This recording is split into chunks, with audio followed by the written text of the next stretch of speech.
bought the product, I ain't seen the product. I'm just like, wow, they really got me. That don't sit well with me.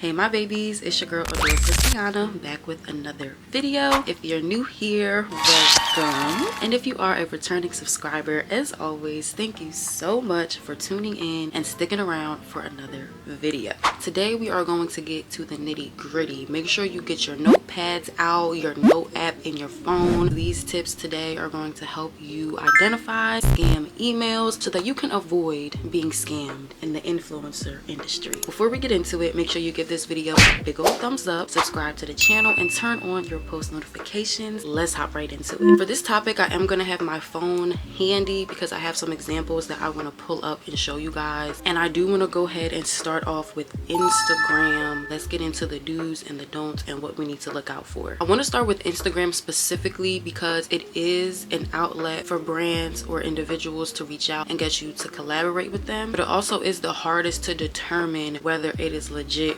or not when they do reach out. When you do receive a DM, or maybe they leave a comment under one of your photos or reels suggesting that you DM them because they have an opportunity, the first thing that you want to do is go to their Instagram page. Take an audit of their page. Some brands have very little followers as well as very low engagement, and if that is the case, that is your first red flag. Now, that's not to say that some growing companies may not reach out to you, but at the end of the day, take notice of their profile picture, their follower count, and how many people they follow back, and their engagement rate relative to the number of followers that they have, because this also falls into the category of a company or a page that has tons of followers. So you take notice of that. But when you go to their content and you see that they have 100,000 followers and only 5 comments and 25 likes, stuff like that should be a red flag. It's really easy to tell when the engagement rate is low relative to the follower count. But also check for the genuinity of the engagement, because sometimes you can tell when it's just bots commenting on there versus real supporters or customers from the past and stuff like that. Nowadays, if you're not already aware, whether it's brands or individuals themselves, they will buy followers, and that's why it's good to take a look at the engagement rate and the kind of engagement that that page is receiving, because they might have gone out their way just to buy those followers, and that is why engagement rate is so low. But they do that because they want to draw people to their page so that when they do reach out, people are more inclined to agree to their terms or whatever they're offering, solely based on the follower count, the profile, and stuff like that, that some people might not look more into before they collaborate with that brand. I have accepted a total of 4 collaborations via Instagram over the past 2 years, and one of them was a scam. Bought the product, I ain't seen the product. So yeah, I got scammed out of $70 from that one company reaching out and getting me. Like they got me. I got. But since they deleted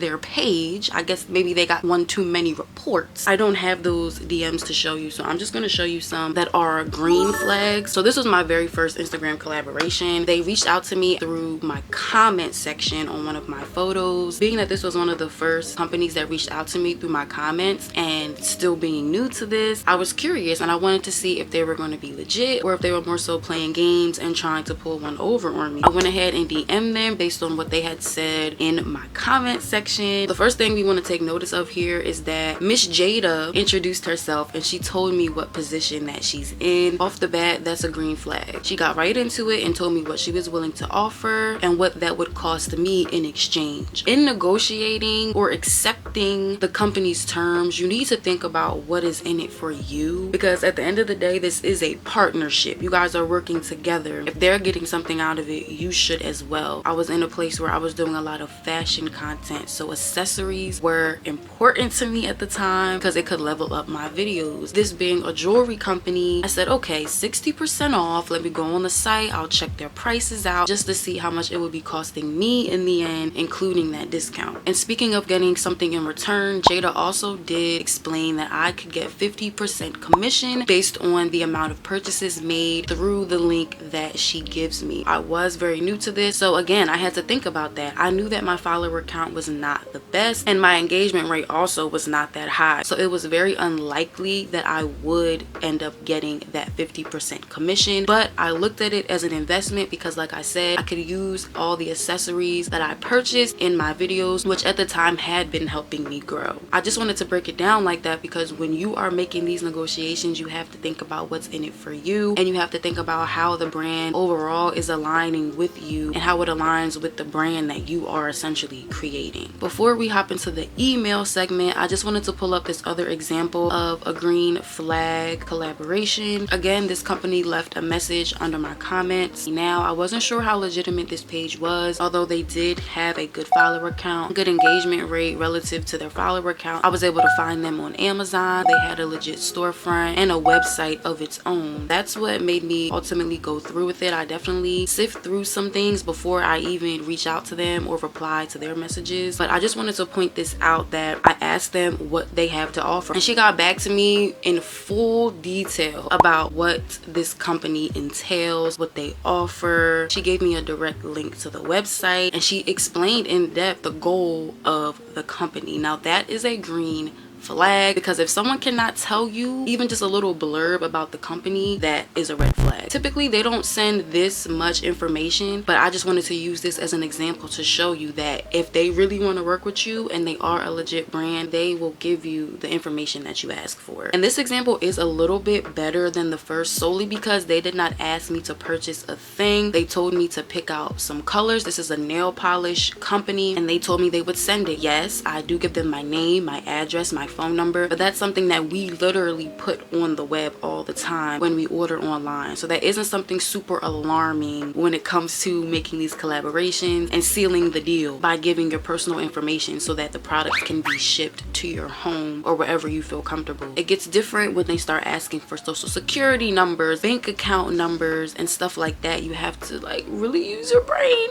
okay, when it gets to that point. So let's hop off of Instagram and let's hop into the emails. This is where I receive most of my collaborations, but also where I receive the most scams. Now let's hop into the red flags. Before I show you any examples, let me just point out some of the first things that I take a look at when I am determining whether this is legit or not. Mind you, it took me about a year and some change before I was able to determine the difference between a legit partnership email and a scam partnership email. But one of the first things that I did learn, because it stood out to me so much, some of these companies, they will try and duplicate other companies' logos. For instance, Shein. This scammer, whoever they are, they decided they were going to use Shein's logo but just make it a little bit different. I'll try and show you guys the difference. I'll pull up the actual logo and then I'll zoom in on what they used just to show you how little of a difference there is. And if you're not paying it any attention, you will not see a difference, but I caught on to that and I was flabbergasted. Like, this has to be illegal. That's the first thing you have to take a really close look at, because that's honestly the first thing you see when the email comes through. Because me, I will take a screenshot and I will zoom in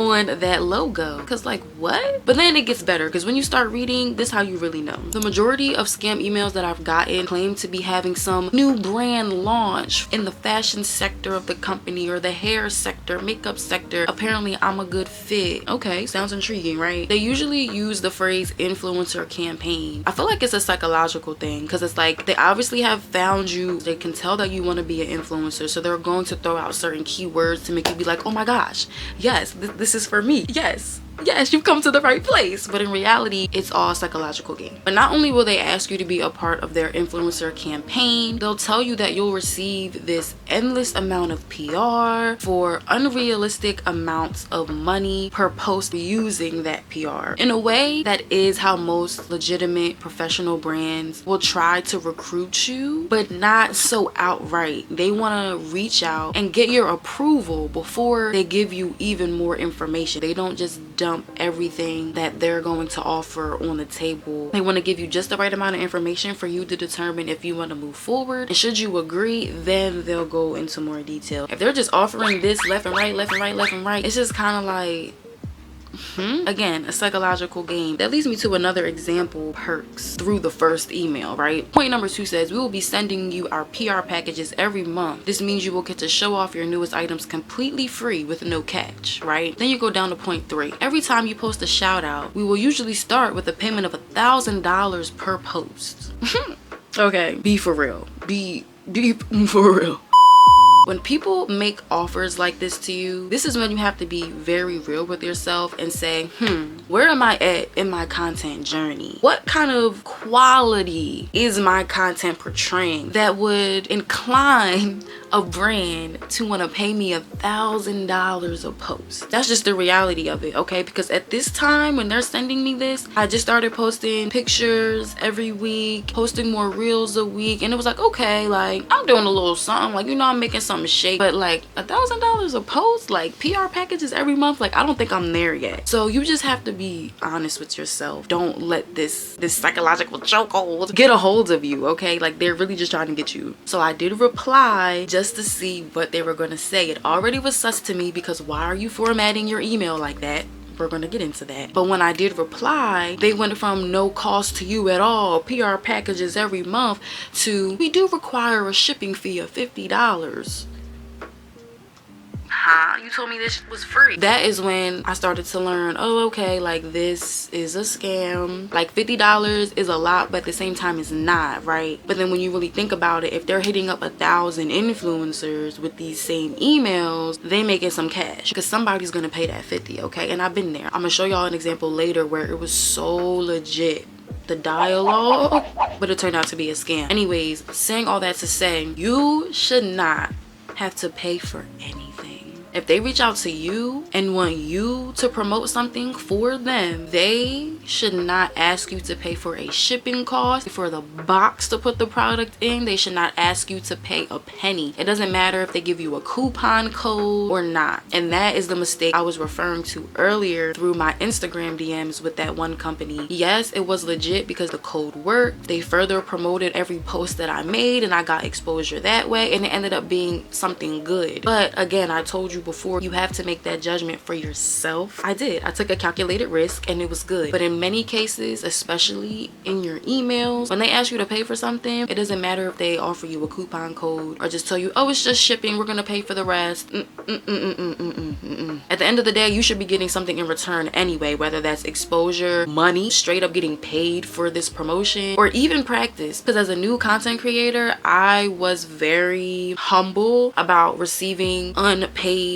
collaborations because to me, I saw it as practice. Because I knew, okay, one day I'm gonna be doing this for bread. This is actually gonna be my job, and so you know what, I'm going to practice the way in which I format these videos and edit these videos, showcase the product, because I want to get better once my time does come and these bigger brands reach out. You know what I'm saying? You have to figure out what it is worth to you, because sometimes these brands are not offering you something super substantial off the rip. Going back to my main point, you should not have to pay for anything. If a brand reaches out to you and wants you to promote something, they will offer it for free. They will. Something else to take notice of is a lack of representation. So this company emails you and they mention nothing of a brand name. They don't explain the mission or the goal of the company itself. That's a red flag. You're basically coming to me with a cloak on. I immediately want to run the other way. If they aren't showing up with some kind of representation, then you should consider not considering. Even before you get to the body of the email, if they don't mention their name and their position, that's another red flag. That's not to say that these scammers haven't caught on and they do make up an alias and include them in their emails when they're trying to get you, but that is why we're going to go into even more points. But that's something you want to pay attention to from the very first part of the email. Not to mention, some brands will not even mention you by your name. Like, I've had scammers email me and be like, dear esteemed, dear madam, if you found me off of a platform, you should know my name. Red flag. If they don't explain to you why they want to bring you as a part of the company, that's a problem too. Why are you even wasting your time emailing me if you don't know why? And they don't mention where they found you. It all kind of ties together, because if they were able to tell you where they found you, they would also be able to tell you why you are a contribution to the brand. We see the way that you dress and the pictures that you take. You would showcase our product perfectly. You know, things like that. They will be able to tell you because they are legit and they have done research on you. the same way that you are about to do research on them before you even respond to the email. And I've tested these theories because it got to a point where I was getting so many scam emails. I just wanted to play with them back and literally learn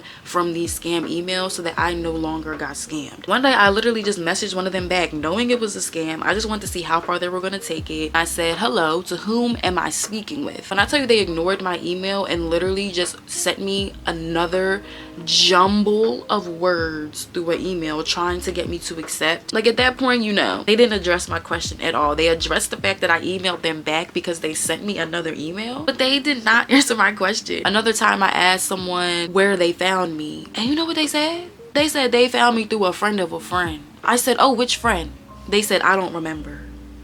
Bro, what? Do not be afraid to email these people back, but do not click any links that they include. It can help them gain access to your servers, your activity on your phone and stuff like that. Be very aware of that and in what circumstances they are sending the links, because once I realized what a hazard it was, once I started getting legitimate links to sign contracts or to look over briefs from real companies, I would be very hesitant because of what I've learned in the past. If you're emailing them back and forth and you're getting the feel that this is not real, this is not legitimate, and they just so happen to send you a link, don't click it, okay? Only until you get to the point where you are 100% sure that this could go somewhere and that this is real do you click a link, period. So let's use this modeling example. Dear madam, we require the service of a model for a 3-day shoot. Our scouts found your profile on Instagram in which you have been properly reviewed. If you're interested, kindly get back to us via email for more details and interview. We hope to hear from you soon. He called me madam. If you found me on Instagram the way you stated, you would have said my name. It's that simple. He says that they require a model for a shoot. He didn't name a brand, a timeline, what kind of shoot. He just told me this is what we need, and if you're interested, get back to me. I don't even know your name. He still did not lead with who I was speaking with, which was another red flag to me. And Joseph Certain is the name of the email that that person is using. But when you're working at a business and a corporation for a big brand, there's different emails for different things. So just because this says some guy named Joseph is emailing me, maybe someone else in that department is just using that email, or you know what I'm saying? Like, you just never really know. That's why it's more personable and more legitimate when somebody starts off the email with a proper greeting and introduction. This way you are certain of who you're talking to. This man was unable to answer that question of who I was talking to, and he literally just kept throwing out information into my face in the hopes that I would accept. And if you notice, I didn't ask him any further questions, but he decided he was going to now give me the information that he should have included in the very first email. And as you can see, he included a link. I don't remember if I tested that out. Yes, I did test it out, and it was a legit Meshki website, but it was just the Australian Meshki website. And I realized that too around this time, that anyone could claim to be legit because all they have to do is copy and paste an Instagram link, a website link, and represent themselves as that company just by using that link. That's something to keep in mind. But most times when a link is really suspicious, you could just tell by the URL. Be mindful of that before you click any links. But yes, I did go ahead and click this link because this was the only means of him telling me what brand the shoot is even for. He did not mention it through his own words. He just threw the link in there, and that was my context clue. Like, okay, if this were legitimate, this would be a Meshki shoot. And that's when I had to ask myself, am I Meshki shoot material? Not to say that I'm not worthy, but I'm just not there yet. Be aware, be honest with yourself, and just take in all these little details. This example is taking me to my next point, which is punctuation, grammar, spelling, all of that. In the very first email that Mr. Joseph sent me, he used a comma when it was meant to be a period. I know we're human, people make mistakes like that, but when you are emailing a real brand, they will proofread their email if they don't already have a proofreader app or some kind of add-on on their computer that already proofreads everything they do. So when you see little grammatical errors like that, that's a red flag. But when you pair a grammatical error, even if it's just one, just like this one, you need to use all the other tips that I'm giving you to really be like, okay, yeah, nah, this is what you're gonna have to use to really tie everything together and make your decision of whether you're gonna entertain this or not. Apparently Miss Rachel Waddell was reaching out. Hello there. Okay, that's an acceptable greeting. She mentions her name, she tells me her position and why she's reaching out. She goes on to tell me that she's looking for individuals that would suit their brand, and apparently I fit fit the bill. She tells me if I'm interested to reach out, but before she goes, she's gonna give me the perks that would be included should I be interested. So if you go back to the top, again, hello there, I'll accept that as a greeting. She did introduce herself, but automatically there are grammatical errors. That W should be capital. Why is there a comma? She says she's a manager at period Nadula hair. That's when I swipe to the side and I go back to checking my emails, because no baby, no. And like I mentioned earlier, she didn't tell me that she found me at any particular place or seen any of my videos or the kind of content that I make. She's just assuming, based on what she's telling me, that I fit the bill for the kind of women that they are looking for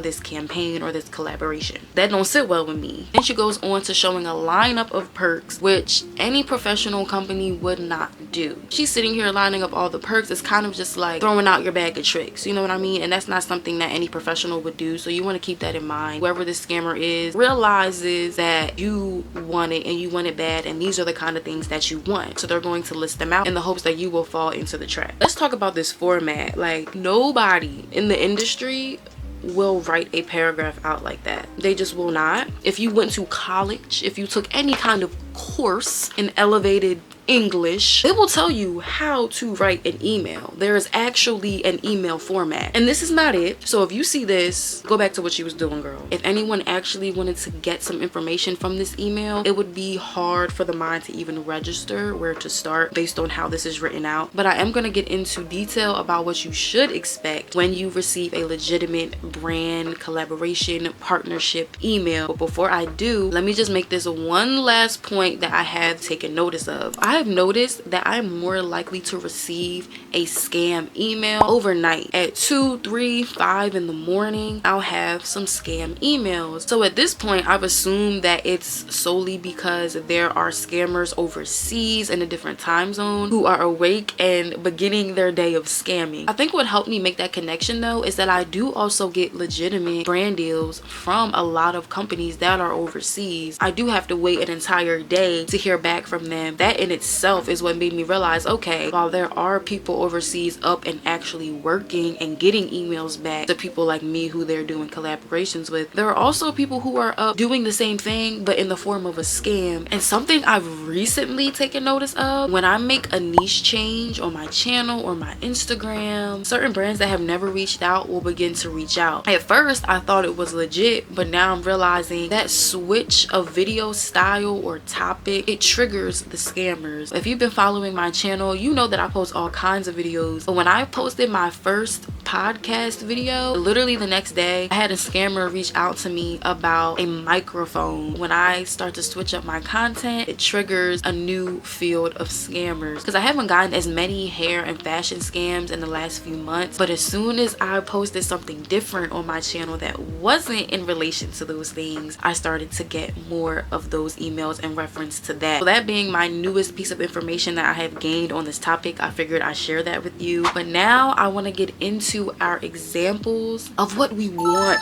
to see in our email. So like I've mentioned, the first thing that we want to see is a proper greeting. This woman said, "I'm Jamaica from Marie and I hope you're doing well. I came across the TikTok page of yours and I want to connect with you because our visions align."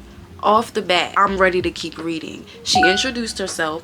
She told me how she found me and why she wants to work with me. She goes on to say, "We are both passionate about beauty, great skincare products, and sustainable practices." Love that. Just now that she's made that statement, she's putting the ball in my court by saying, "Please let me know if you would like to move forward with our relationship and let me send you our new product for free." She tells me what the product is and that she would like me to review it on TikTok. So this portion of the email is also a green flag. She does tell me off the bat that she will be sending the product for free, and she tells me exactly what she would like in exchange. Toward the end of the email, she leaves me a direct link to their Instagram page, and I also took it upon myself to check out their Amazon storefront because she did mention that you can purchase this product on Amazon. She sealed the deal with a "thank you so much," and she even went out her way to put some campaign photos beneath the email so that I could get an idea of the product that I will potentially be promoting. This is what you want to see. Let's do one more green flag example. This email reads, "Hi Kristiana," which later on through our dialogue she realized Kristiana is not my first name and she started calling me by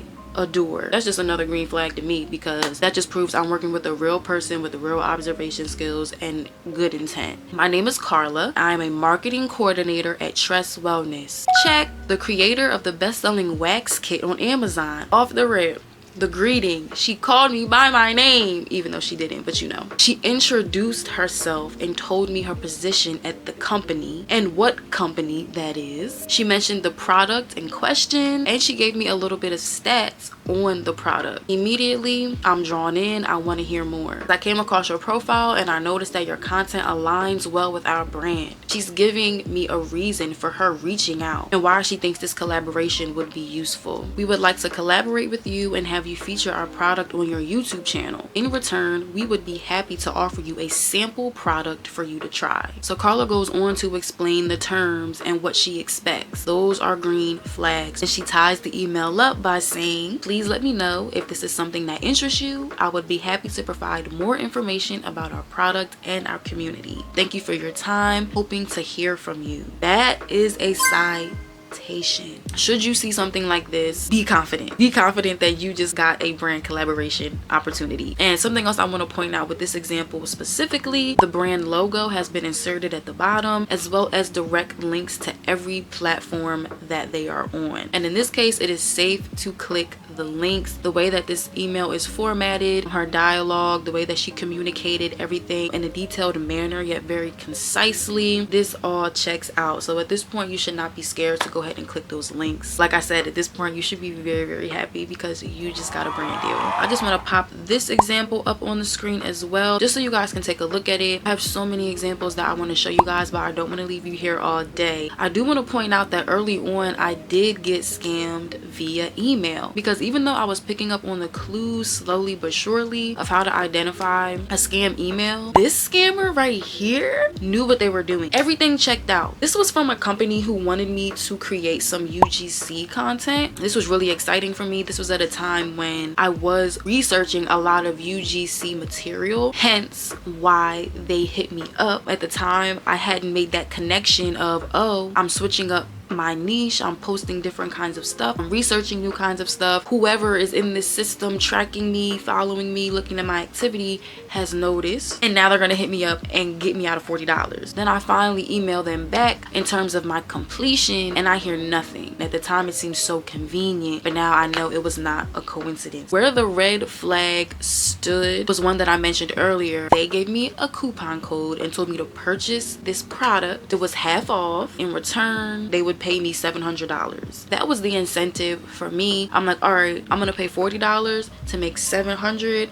Okay, shoot. They sent me a contract link. I signed the contract. Turned out to be a complete scam. I just wanted to mention this, just like how I mentioned the scam that I was involved in on Instagram, because sometimes there will be ones that get over on you. There are people that are skilled. This is really their jobs. This is what they do, and you can't beat yourself up should you find yourself in that victimized position of a scam. It is not the end of the world. It really is just a learning experience. It has helped me to learn to ask the right questions or just ignore the messages altogether should there be even one red flag upon it. Even just reading this back now, I'm just like, wow, they really got me.